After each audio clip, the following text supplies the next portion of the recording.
bukki yi dañuy jëfandikoo pexem xajale ngir mun a noot ba fàkkale ñaari gaynde yi. lim bi am na solo lool te yoon wi bukki yi ñoo ëpp doole. gaynde gu jigéen gi dafay toog ngir aar tànki ginnaawam yi gën a nooy. bukki yi dañuy jige ba mu di tiitange. loolu tax gaynde gu góor gi dugg ci mbir mi.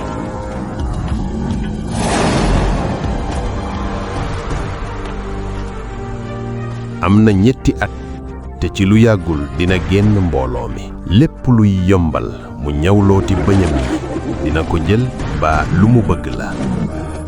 bëñi gaynde yi mën nañoo gudd ba àgg 7 centimètres.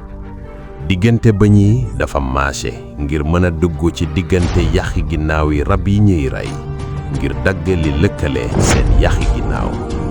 waaye gaynde gu ndaw gi songewul bu baax ba tax bukki bi mucc. xeex bi dafa indi beneen gaynde ba tax bukki yi gaaw a daw bàyyi bërëb bi. seen pexe mi antu na. dañoo soril gaynde yi ci naggu àll wi ñu doon xëccoo. ñàkk ku ñu benn saa. mbooloom 4 fukki bukki 40 mën nañoo lekk naggu àll wépp ci lu matul xaaju waxtu.